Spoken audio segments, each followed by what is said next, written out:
Yan guys, balangalagyan ko na ng asin, minta, sarap. Saka natin lagay ang daing.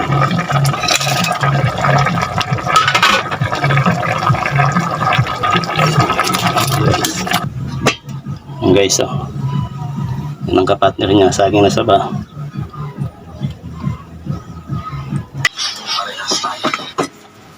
Tingnan akong ano dyan. Ito ang panoorin nyo mga idol. Hindi lang panoorin. Pati ito. Tingnan nyo. Yan, tingnan ko. Yun eh. Oh, naninilo na ba ang ipin nyo? Yan guys, kukain namin ng saging. Ang palagi ng nyo. Malasing na ni Jericho Knock-Knock. Yan guys, kain tayo. Ang ating leader ay sinusogong Sayo.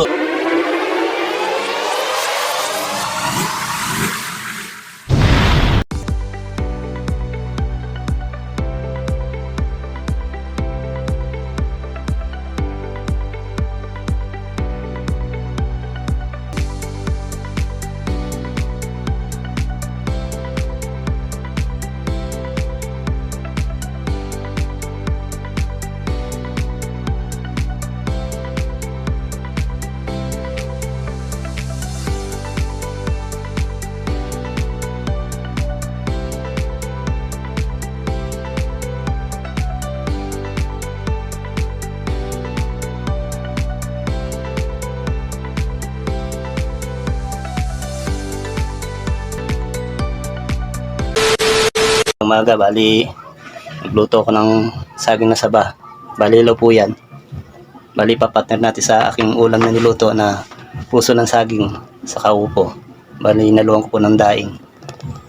Bali dala po to ni Cyrus Tinuknok kahapon. Punta sila ng bundok. Yan, may papaya pa. Yan, bali ito muna ang gawain ko ngayon, magluto. At tulog pa yung aking mga anak. Si Joshua pumasok na. Jericho tulog. Saka si Cyrus puyat. Yan guys, bali titignan ko yung aking niluluto. Ito yung aming bahay. Yung maraming sinampay.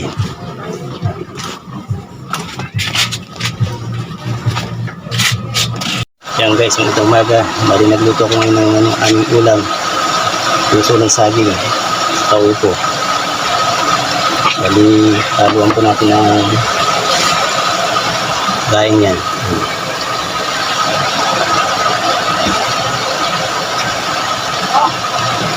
Yan guys, nalagyan ko ng tubig.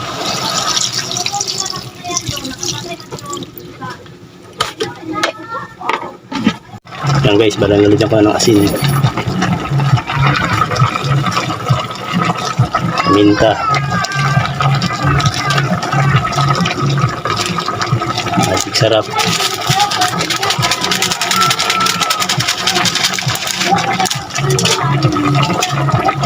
Guys, sabihin na natin.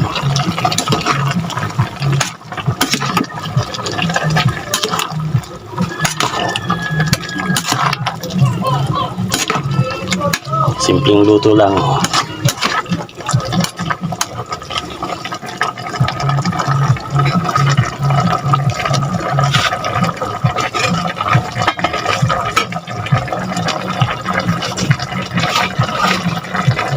Saka natin lagay ang daing.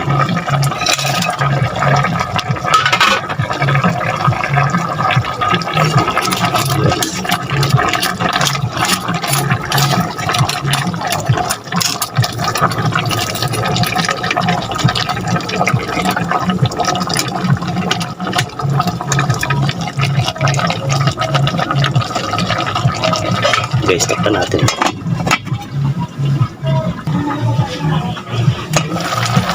Guys, ito na.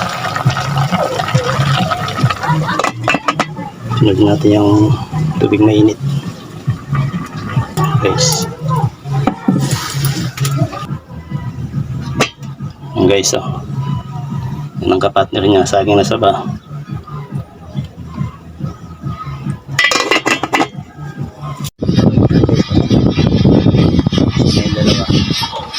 Naninilo na ba ang ipin nyo? Dahil sa tulong ng palagi ng nyo. Tingin akong ano dyan. Ito ang panoorin nyo mga idol. Hindi lang panoorin. Pati ito. Pakinggan nyo. Yan, tingin ako. Akin nga yun eh. Yan. Oh, naninilo na ba ang opinion nyo? Yan guys, kukain namin ng saging. Ng malaki ng niyog. Gising na ni Jericho Knock. Yan guys, kain tayo. Ang ating bida ay Si sinusogong Sayo, sa si ordinaryong Nuknuk. estudyante. Sa Saging. paaralan ay hindi Yung siya partner. ilang pinapasok Sa niya niluto ng ulam. President at Vice President ng Student Council. Minsan isang araw Kulay niya, nagkulay pula. tapos nalaman na lang ni Usap na may kumuha ng kanyang bayan sa lalagyan. May nakita naman siyang naiwan na hindi pag-aari na bayan pero ayaw niya kunin dahil hindi siya tulad ng kumuha ng bayan ng iba. Kaya mas pinili niya maghintay na tumigil ang ulan hanggang pagsapit ng alas 7 ng gabi.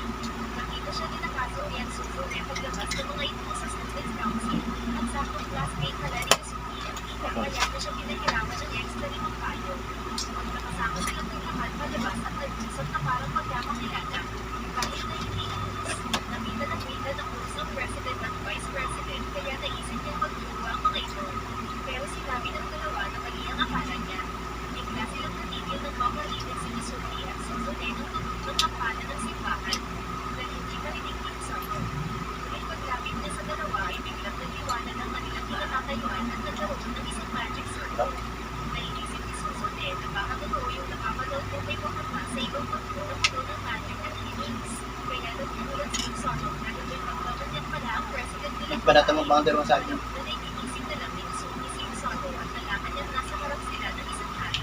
Saka nagtumulan si Usano dahil masaya si Susune na nasa kakaibang lugar sila. Ay biglang naalala ang hari kasama ng mga tao dito. Nagpusan ng hari na madahimik ang lahat at may sekreto ang kapangyarihan ni Usano at magsasabihin sa pinapakita